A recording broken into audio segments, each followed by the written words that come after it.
করতে পারবেন না হাঁটুর জন্য, তারা চেয়ারে বসে কি করবেন, ব্যাক সরাও, সরিয়ে দেখাও, ব্যাক সরাও, দেখো। চলো পায়ের আঙুলগুলো, প্রথমে আঙুলগুলোকে করবে, চেয়ারে বসেও করা যায়। যারা মাটিতে বসতে পারবেন না তারা চেয়ারে বসে করবেন। প্রথমে আঙুলগুলো করুন, শ্বাস নেবেন ছাড়বেন, শ্বাস নেবেন ছাড়বেন, শ্বাস নেবেন ছাড়বেন। এবারে পায়ের পাতা, শ্বাস নিয়ে পিছন দিকে, শ্বাস ছেড়ে সামনে। অল্টারনেটিভ বলিনি, অল্টারনেটিভ পরে বলবো। শ্বাস নিয়ে পেছনে, শ্বাস ছেড়ে সামনে।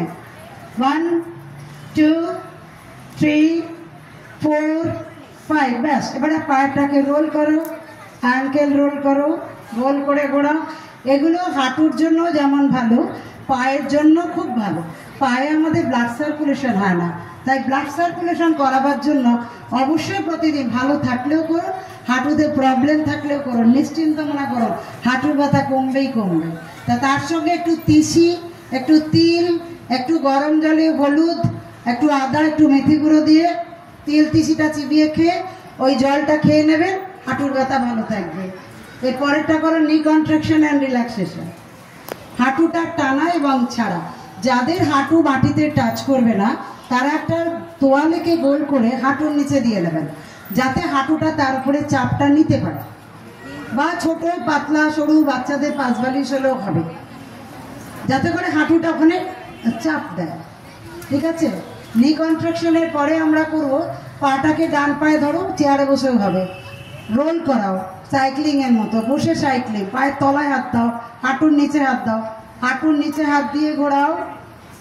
1 2 3 4, অপোজিটে করো। 1 2 3 4, লেফট সাইড করো, বাঁ পাটা করো। 1 2 3 4, উল্টো দিকে করো। 1 2 3 4। নেক্সট করো বাটারফ্লাই। এই বাটারফ্লাই করলে আমাদের বসে থাকলে না কোমর থেকে পেছনেটা টান ধরে, সায়াটিকা নার্ভের উপরেও যে সমস্যাটা আসে। বিভিন্ন রোগের জন্য আরো অনেক আসন আছে, প্রাণায়াম আছে, ব্যায়াম আছে, সব আজকে দেখাচ্ছি না। তো এটা কিন্তু সায়াটিকা নার্ভকেও আরাম দেয়, প্লাস আমাদের হিপ জয়েন্টের যেটা ফ্লেক্সিবিলিটি থাকে না সেটার জন্য খুব ভালো। এবং আমাদের যাদের প্রস্টেট গ্ল্যান্ডের সমস্যা আছে তারাও কিন্তু এটা করতে পারেন, ভীষণ ভালো উপকার পাবে।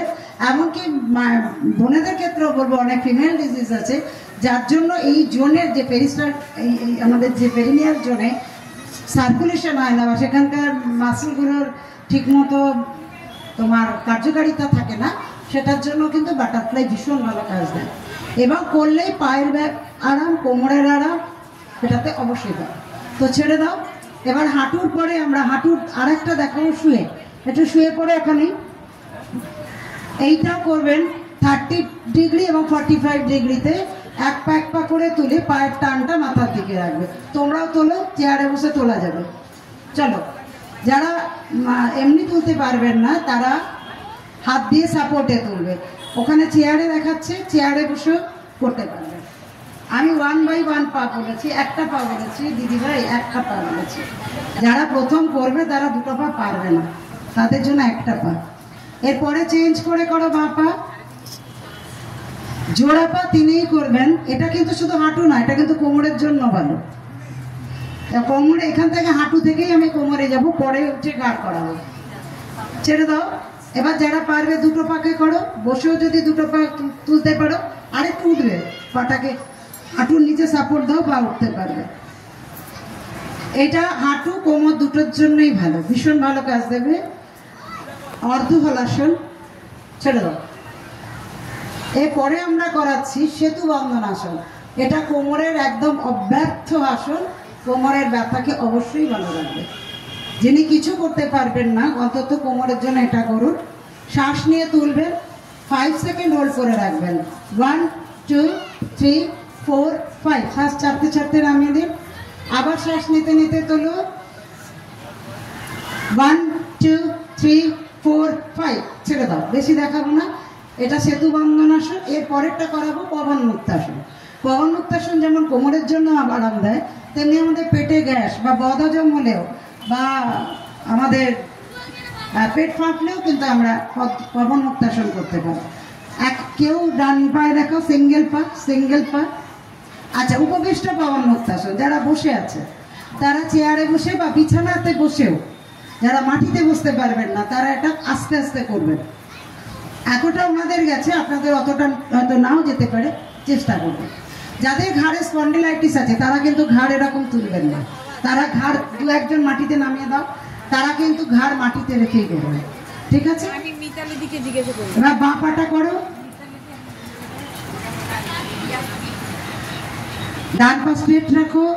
আচ্ছা, ওই দিদিকে দেখুন মাটিতে রেখে দেন, যার ঘাড়ে স্পন্ডিলাইটিস আছে তিনি ঘাড় উঁচুতে তুলবেন না, ছেড়ে দাও। এবারে দুটো পাকে একসঙ্গে নিয়ে যাও পেটের উপরে। দেখো, যারা একজন মাটি থেকে তুলেছে, এটা তুললে বেশি পেটের উপকার হয়, কিন্তু ঘাড়ে স্পন্ডিলাইটিস থাকলে বা আমাদের পিঠে কোনো জায়গায় কোনো পেন থাকলে তুলবেন না, ছেড়ে দেওয়া পবন মুক্তাসন। এখান থেকে আমরা একটু থাইরয়েডের জন্য আসন দেখাবো, সর্বাঙ্গাসন আর হলাসন। তো দেখুন, থাইরয়েডের জন্য ভীষণ ভালো কাজ দেয়। থাইরয়েডের জন্য যারা এগুলো করতে পারবেন না, কি প্রাণায়াম করবেন সেটাও দেখতে পাবেন। চলো সর্বাঙ্গাসন করো। যারা সর্বাঙ্গাসন করতে পারবে না তারা অর্ধ হলাসনে থাকো।